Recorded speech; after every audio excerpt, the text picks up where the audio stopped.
Hello नमस्कार दोस्तों। आज हम पढ़ेंगे lesson 1 a letter to God. It has been written by GL. Fuentes. GL. Fuentes का एक अच्छा सा स्टेटमेंट है और इसी स्टेटमेंट के ऊपर ये chapter a letter to God based है। और ये स्टेटमेंट क्या है? Faith is like wifi, it is invisible but it has the power to connect you to what you need. It means ये फेथ जो है बिल्कुल वाईफाई की तरह है। जैसे वाईफाई इनविजिबल होता है बट वो आपके सिस्टम से, आपके मोबाइल से कनेक्ट हो सकता है, उसी टाइप से फेथ बिल्कुल वाईफाई की तरह है, जो इनविजिबल तो है बट इसमें पावर है आपको कनेक्ट करने का, जिससे आपको कनेक्ट होना है। ये फेथ में पावर है।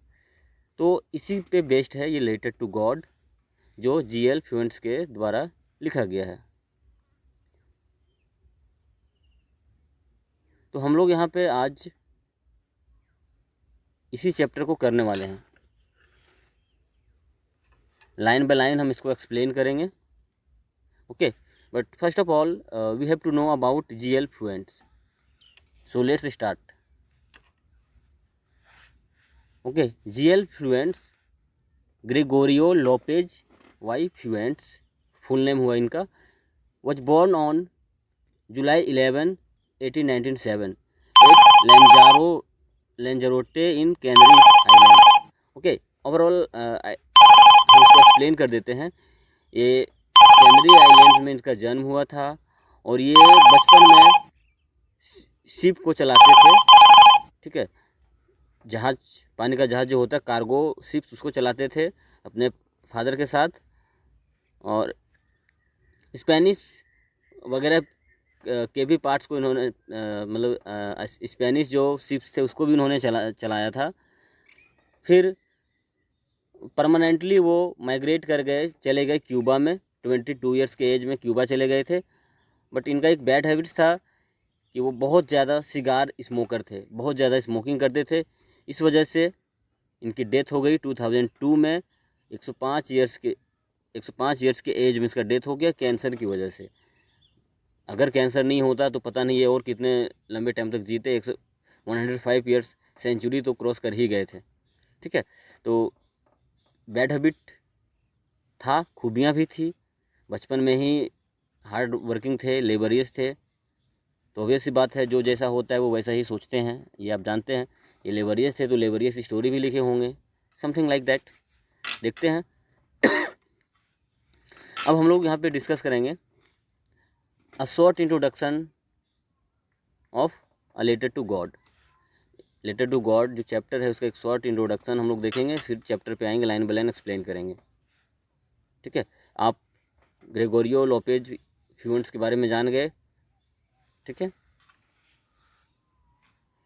The story a letter to God by G.L. Fuentes revolves around the idea of having unquestionable belief in something.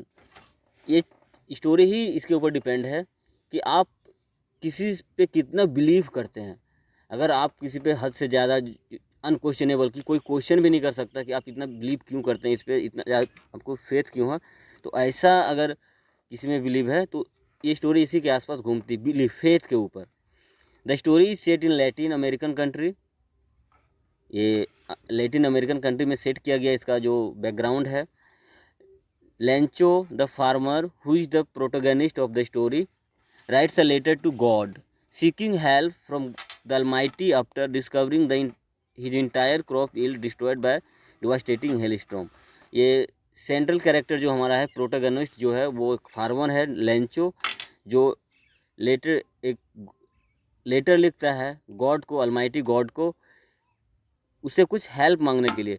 जब उसको पता चलता है कि उसका जो क्रॉप है वो टोटली डिस्ट्रॉयड हो गया हेल स्टॉर्म की वजह से, तो वो गॉड से हेल्प मांगता है लेटर लिख करके।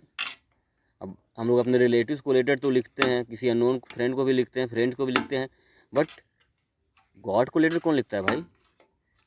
जिसको गॉड में बिलीव होगा उसी वही ना लिखेंगे ना।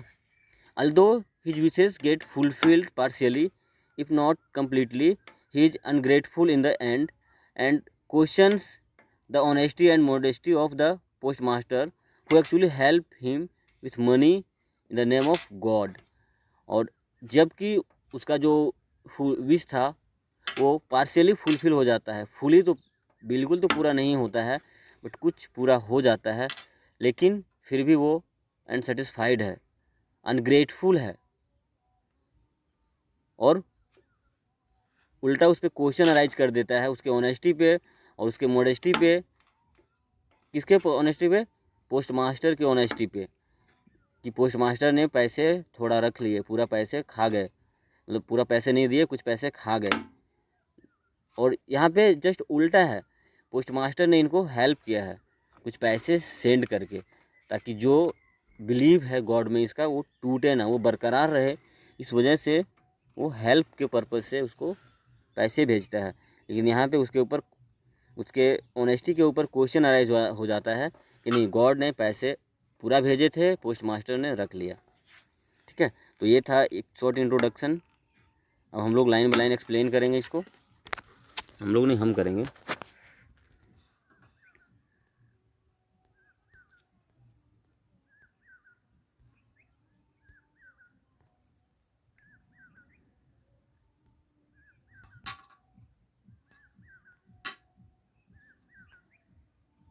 Okay, let's see.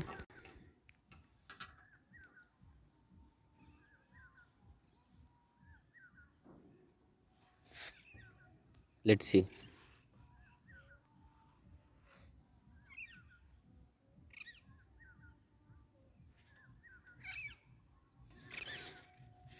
The house the let's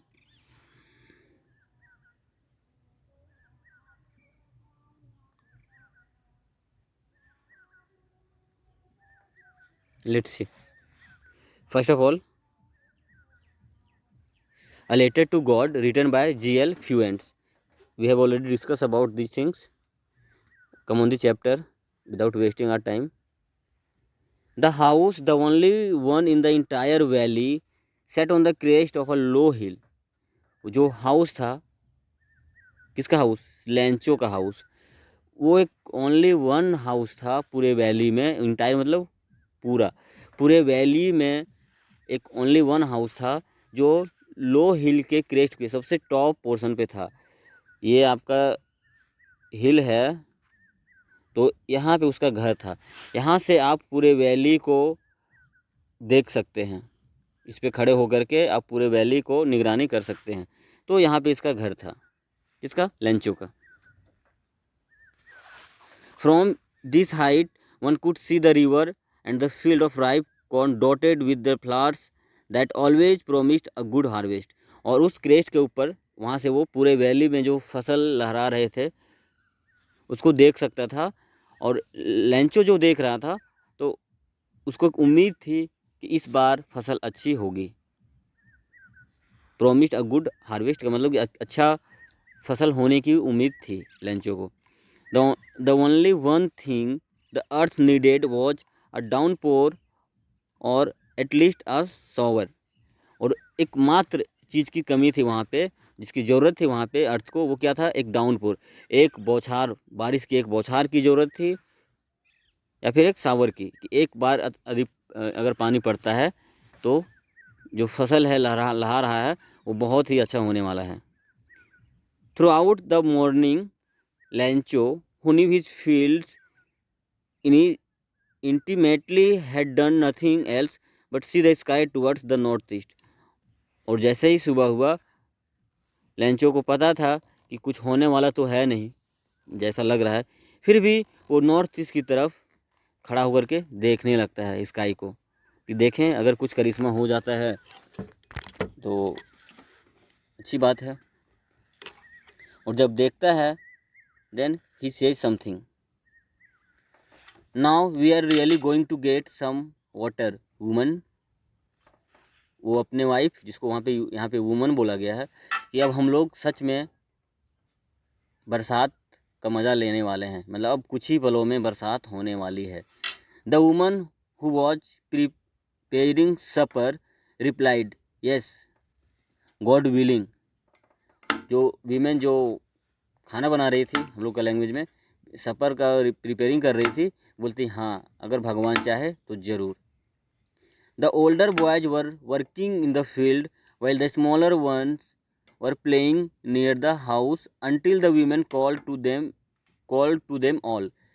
और जो बड़े बच्चे थे थोड़े, वो फील्ड में काम कर रहे थे, और जो छोटे बच्चे थे वो घर के पास खेल रहे थे, और तब तक खेलते थे जब तक माँ उसको खाने के लिए नहीं बुलाती थी। Come for dinner. It was during the meal that just as Lencho had predicted big drops of rain began to fall. और मील का टाइम हुआ ही था, जैसा लेंचो ने प्रिडिक्ट किया था, भविष्यवाणी की थी कि हाँ अब हम लोग बरसात का मज़ा लेने वाले हैं, अब बारिश होने वाली है। बड़े बड़े ड्रॉप्स गिरना स्टार्ट हो गए। In the north east huge mountains of clouds could be seen approaching. और नॉर्थ ईस्ट में क्लाउड्स के बड़े बड़े माउंटेन टाइप का इधर बढ़ रहे थे इन लोगों की तरफ। The air was fresh and sweet. और बहुत ही मनमोहक, इंटरटेनिंग, मनोरंजक हवाएं चल रही थी। बरसात होकर के जब ठंडी हवा आती है तो आप देखते हैं अपने साथ अर्थ की जो स्मेल होती है उसके साथ साथ एक ठंड का एहसास भी लाती है, तो उसका वो एंजॉय कर रहे थे। The man went out for no other reason than to have the pleasure of feeling the rain on his body. और मैन मीन्स लेंचो बाहर चला गया, और बाहर जाने का कोई दूसरा रीज़न नहीं था, उसको रेन ड्रॉप्स को अपने बॉडी के ऊपर फील करना था। कि इसका मतलब ये था कि वो जो रेन था उसका बहुत ही बड़ा इम्पोर्टेंट रोल था यहाँ पे, क्योंकि उसके बिना फसल अधूरी लग रही थी। और ऐसा लगता है ना कि एक लंबे टाइम से बरसात नहीं हुई थी, तो उसका उस रेन ड्रॉप्स को एंजॉय करने के लिए लेंचो बाहर आ गया। सोचो इतनी खुशी।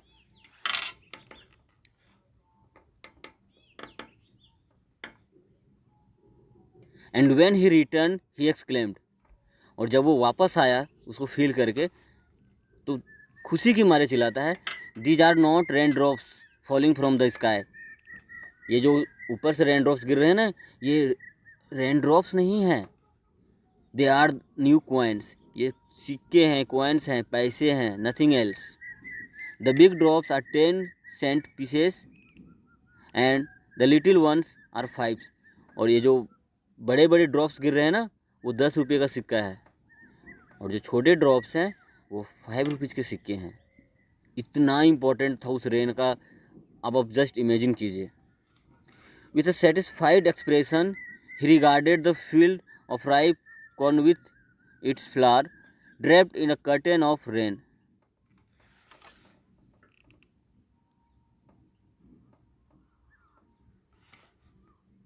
और वो सेटिस्फाइड एक्सप्रेशन के साथ वो रिगार्ड कर रहा था उस फील्ड का जो फ्लाट से कवर्ड था। एक कर्टेन मतलब यू कैन से एक रेन ड्रॉप्स का जो बौछार लग गया था उससे कवर्ड था, वो बहुत ही सेटिस्फाइड था। But suddenly a strong wind began to blow and along with the rain heavy large hailstorms began to fall। But ये अचानक क्या हो गया, एक तेज हवा बहना स्टार्ट हो गई, और उसके साथ बड़े बड़े हेलस्टॉर्म्स, ओला जिसको बोलते हैं, ओला पत्थर गिरने स्टार्ट हो गए, बर्फबारी होने स्टार्ट हो गया। These truly did not resemble new silver coins.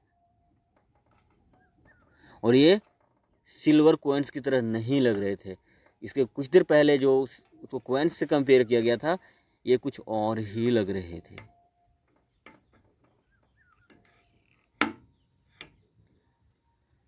The boys exposing themselves to the rain ran out to collect the frozen pearls।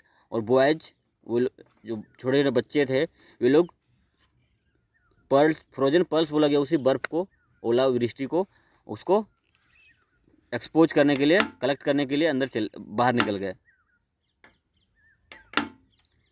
It's really getting bad now exclaimed the man.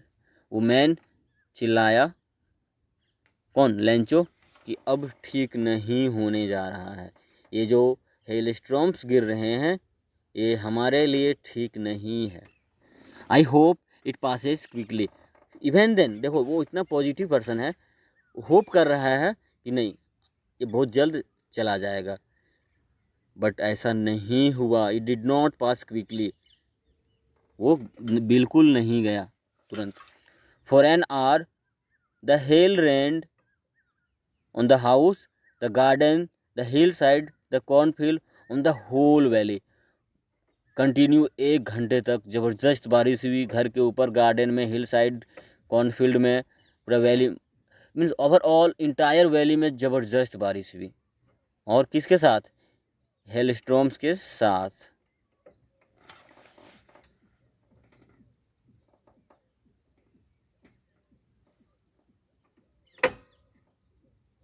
The field was white as if covered with salt, और पूरा field इस type से white हो गया जैसे किसी ने पूरे ज़मीन पे नमक बिछा दी हो, ऐसा दिखने लगा, white.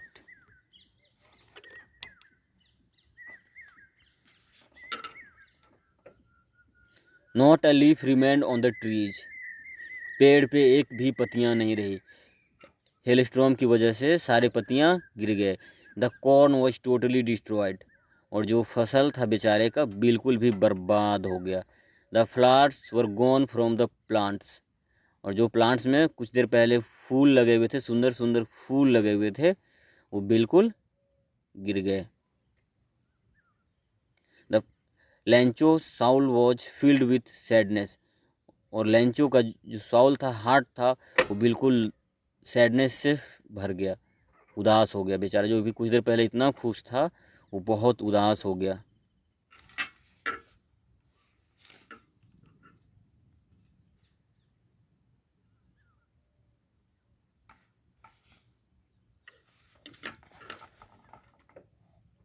When the storm has passed, he stood in the middle of the field and said to his sons, और जब स्टॉर्म पास हो गया, वो खेत के अपने फील्ड के बीच में खड़ा हो गया और अपने बच्चों से कहा, अ plague of looks would left more than this, have left more than this.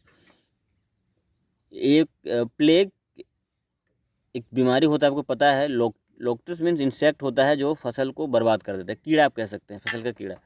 तो वो बोलता है कि इससे तो अच्छा ये होता कि एक प्लेग नाम का जो कीड़ा भी, जो मतलब फसल में जो बीमारी लगती है, वो इससे अच्छा कुछ छोड़ देता। ये हेल स्टॉर्म तो बिल्कुल बर्बाद कर दिया, कुछ भी नहीं छोड़ा। The hail has left nothing, ये हेल स्टॉर्म ने तो कुछ भी नहीं छोड़ा। This year we will have no corn, और इस साल हम लोग के पास कुछ भी अनाज नहीं होगा। और वो रात एक सौरवफुल रात थी, पूस की रात, प्रेमचंद का जो पूस की रात थी, उस तरह ये जो रात थी वो एक दुखद भरी रात थी। All our work for nothing, इतनी मेहनत जो हम लोगों ने साल भर किया, वो सब चौपट हो गया, बेकार हो गया। There is no one who can help us, कोई भी इस पूरे वैली में नहीं है जो हम लोग को हेल्प करे। You will go hungry this year, इस साल हम लोग भूखे रह जाएंगे। अब क्या किया जाए?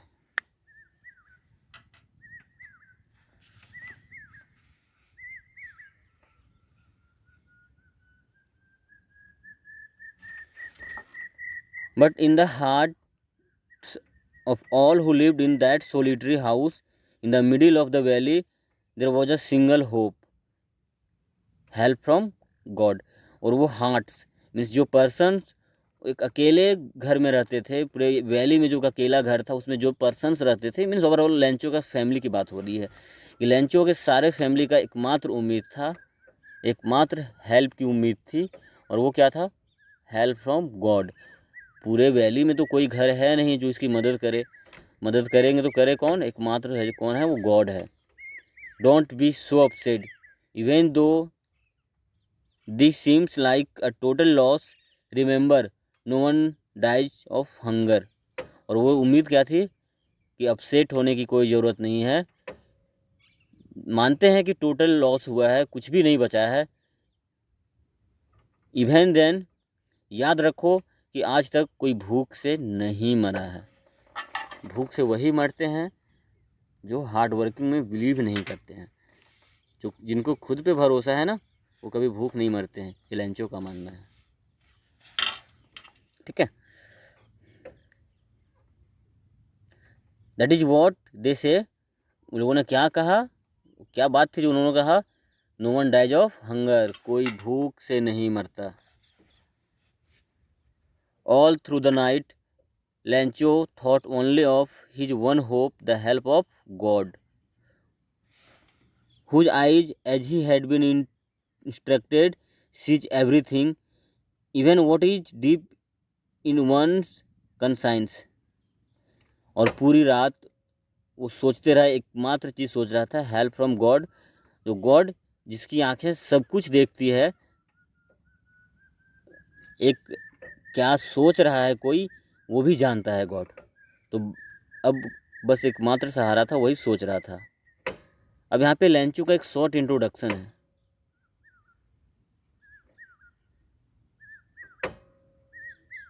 Lencho was an ox of a man working like an animal in the fields. Lencho एक ऑक्स की तरह था। ऑक्स क्या होता है, बहुत ही लेबरियस होता है। तो लेंचो भी बिल्कुल उसी की तरह था, अपने फील्ड में बहुत मेहनत करता था। But still he knew how to write, और इतना कुछ करने के बाद भी वो लिखना पढ़ना जानता था। The following Sunday at daybreak he began to write a letter which he himself would carry to town and place the mail। Next Sunday lunch break के टाइम में उन्होंने लेटर लिखना स्टार्ट किया और खुद से उसको जाकर के मेल बॉक्स में डाल दिया। It was nothing less than a letter to God, और ये कोई दूसरा लेटर नहीं था। ये लेटर क्या था, गॉड के नाम का एक लेटर था। उन्होंने लेटर गॉड को लिखी थी। गॉड ही रोट, उन्होंने लिखा कि भगवान, if you don't help me my family and I will go hungry this year, कि हे विधाता, अगर आप मेरी मदद नहीं करते हैं तो मैं और मेरा फैमिली इस वर्ष भूखे रह जाएंगे, भूखे मर जाएंगे। I need 100 pesos in order to sow my field again and to live until the crops comes because the hailstorm ... has totally destroyed my field। ठीक है, वही लिखे होंगे और क्या। उन्होंने लिखा, मुझे 100 पीसोस की, वहाँ की करेंसी है, मुझे 100 पीसोस की ज़रूरत है। किस लिए, फिर से फसल बोने के लिए, और जब तक नए फसल रेडी नहीं हो जाते हैं तब तक सरवाइव करने के लिए, खाने पीने के लिए मुझे पैसे चाहिए। क्यों, क्योंकि ... लिख दिए, मतलब पूरा स्टोरी उन्होंने लिख दिया। He wrote to God on the envelope, और एनवेलप लिफाफे के ऊपर उन्होंने लिखा गॉड, मतलब किसको भेज रहे हैं, गॉड को भेज रहे हैं।